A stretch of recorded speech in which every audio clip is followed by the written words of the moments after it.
दोस्तों, अगर आप लोग भी गोल्ड लोन लेने की प्लानिंग कर रहे हैं तो आप लोगों के लिए सुनहरा मौका है, क्योंकि भारतीय रिजर्व बैंक ने इसके नियमों में बदलाव किया, जिसके अनुसार अगर आप लोग 31 मार्च 2021 से पहले गोल्ड लोन लेते हैं तो आप लोग को अपने गोल्ड के वैल्यू पे, यानी कि गोल्ड की जितनी भी प्रेजेंट टाइम की वैल्यू होगी उसके हिसाब से आपको 90% तक का लोन मिल सकता है। जो पहले इसकी लिमिट थी वो 75% थी, अब इसको बढ़ाकर 90% तक कर दिया गया है। तो अगर मान लीजिए आपके गोल्ड की वैल्यू 1 लाख रुपए तक होती है तो आप लोग को 90,000 रुपए तक का लोन इंस्टेंटली मिल सकता है।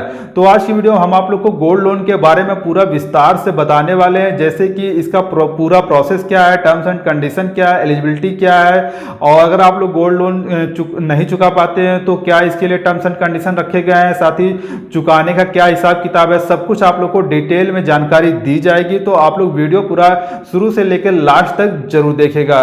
तो नमस्कार दोस्तों, मेरा नाम है प्रवीण और आप देख रहे हैं हमारा यूट्यूब चैनल टेक्नो बैंकिंग। तो आइए दोस्तों, बिना समय गवाए वीडियो स्टार्ट करते हैं। तो आइए दोस्तों, सबसे पहले आप लोग को बताते हैं कि गोल्ड लोन लेने की क्या प्रोसेसिंग होती है।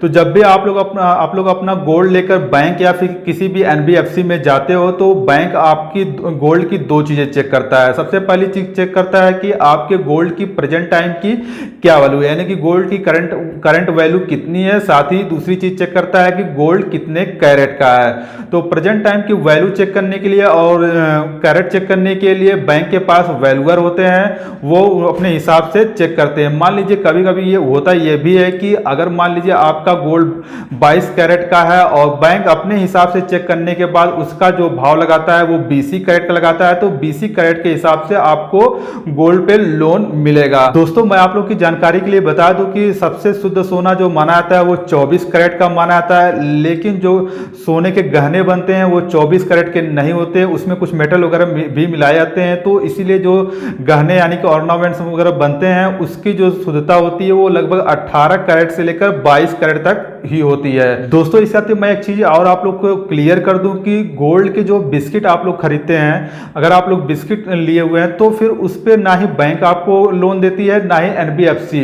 जो गोल्ड के ऑर्नामेंट्स या फिर ज्वेलरी होती है जो हम लोग पहनते होते हैं उसी पे लोन मिलता है, चाहे वो आपके रिंग हो गया या फिर चेन हो गया। तो ज्वेलरी पे ही आपको लोन मिलता है, जिसके कैरेट होता है, जिसकी शुद्धता होती है 18 से लेकर 22 के कैरेट के बीच में सभी ज्वेलरी बनाई जाती है। इसके साथ ही एक चीज मैं आप लोग को और बता दूं कि सोने का जो भाव होता है हमेशा ऊपर नीचे होता रहता है, हर दिन के हिसाब से चेंज होता रहता है। तो बैंक जो उसकी करंट वैल्यू है, उसकी मार्केट वैल्यू, वो अपने हिसाब से एक मोटा मोटी भाव लगा देते हैं। तो पहला पॉइंट आप लोग को क्लियर हो गया होगा कि प्रोसेसिंग क्या होती है। जब भी आप लोग बैंक या फिर एनबीएफसी अपना गोल्ड लेके जाते हो तो वहां पे सबसे पहले आपके गोल्ड की करंट वैल्यू यानी कि मार्केट वैल्यू प्रेजेंट टाइम में क्या चल रही है वो चेक किया जाता है। साथ ही चेक किया जाता है आपके गोल्ड कितना कैरेट का है। तो ये दो चीजें चेक की जाती है, उसके बाद बैंक आपको लोन प्रोवाइड कर देता है। दोस्तों, अब बात कर लेते हैं, जैसे अगर किसी के पास बहुत पुराने जमाने से गोल्ड पड़ा हुआ है, उसका बिल अगर उनके पास नहीं है तो फिर क्या करना पड़ेगा, क्योंकि बैंक वाले बिल भी देखते हैं। तो अगर मान लीजिए आपके पास दादा परदादा के जमाने का गोल्ड पड़ा हुआ है, तो अगर आप बैंक या फिर किसी एनबीएफसी में लोन लेने जा रहे हो तो सबसे पहले आप लोग को यह साबित करना होता है कि ये जो गोल्ड पे आप लोन ले रहे हो वो आप ही का है। तो आपको इसके कुछ ना कुछ उसके लिए साबित करना पड़ेगा ताकि बैंक को यह विश्वास हो जाए कि जो ये गोल्ड आप ही का है। इसके साथ ही आपका उसी बैंक में अकाउंट भी होना चाहिए। आप जिस भी बैंक से गोल्ड लोन लेने जा रहे हो उस बैंक में आपका अकाउंट होना चाहिए, साथ ही केवाईसी वगैरह आपका कंप्लीट होना चाहिए। देन आपको एक फॉर्म मिलेगा, एक छोटा सा फॉर्म होता है, उसको आप लोग फिलअप करेंगे डॉक्यूमेंट के साथ। तो फिर आपका गोल्ड लोन विद इन 1 और 2 डे में कंप्लीट कर दिया जाता है, आपके बैंक अकाउंट में ट्रांसफर कर दिया जाता है। और बात करें एनबीएफसी की, तो एनबीएफसी तो एक दिन के अंदर यानी कि 24 घंटे के अंदर ही आपका गोल्ड पे जो भी लोन होता है वो आपके अकाउंट में ट्रांसफर कर देते हैं। लेकिन एक चीज आपको ध्यान देने की बात यह है कि ये जो आरबीआई के द्वारा जो 90% का रूल बनाया गया है कि यानी कि अब आपको आपके गोल्ड वैल्यू की 90% तक का लोन मिलेगा, वो एनबीएफसी के ऊपर लागू नहीं होगा, ओनली फॉर बैंक्स। दोस्तों, अब बात कर लेते हैं इसके पर्पस के बारे में, यानी कि किस पर्पस के लिए आप गोल्ड लोन ले रहे हैं। तो देखिए, बैंक आपसे गोल्ड लोन जब भी आप लेने जाते हो तो बैंक आपसे कभी भी नहीं पूछता कि आप किस पर्पज के लिए लेने जा रहे हो। जबकि अदर लोन आप जब भी लेने जाते हो, चाहे कोई पर्सनल लोन हो, होम लोन हो, कार लोन हो, तो बैंक आपसे वहां पे पूछता है कि आप किस पर्पज के लिए ये लोन ले रहे हो।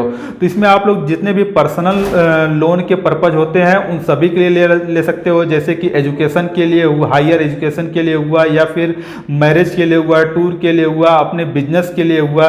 तो इन सभी पर्पज के लिए आप गोल्ड लोन ले सकते हो। दोस्तों अब बात कर लेते हैं इसके एलिजिबिलिटी के बारे में। तो कोई भी भारतीय नागरिक जिसकी एज 18 साल से ज्यादा की हो, गोल्ड लोन के लिए अप्लाई कर सकता है। और इसमें कोई भी आपसे इनकम प्रूफ बैंक के द्वारा नहीं लिया जाता। हाँ, बैंक आपसे ये जरूर पूछता है भाई कि अगर आप जॉब करते हो तो आपकी सैलरी स्लिप थोड़ा देख लिया जाता है, साथ ही अगर आप बिजनेस करते हो तो उसका कोई प्रूफ आपको दिखाना होता है। इससे आपका ही फायदा होता है, हो सकता है कि आपको कम इंटरेस्ट में गोल्ड लोन प्रोवाइड करा दिया जाए। दोस्तों अब बात कर लेते हैं इसके मैक्सिमम अमाउंट के बारे में, यानी कि कितना मैक्सिमम लोन आपको गोल्ड पे मिल सकता है। तो सबसे पहली बात तो जैसे मैंने आपको बताया कि आप निर्भर करता है आपके गोल्ड के करंट टाइम के मार्केट वैल्यू पे, साथ ही गोल्ड कितना कैरेट का है। इसके साथ ही जो बैंक आपको मैक्सिमम लोन प्रोवाइड करते हैं वो 10,000 रुपए से लेकर 20 लाख रुपए तक का आपको लोन मिल सकता है बैंक में। साथ ही एनबीएफसी की बात करें तो एनबीएफसी में आप लोगों को करोड़ों रुपए तक का लोन मिल सकता है।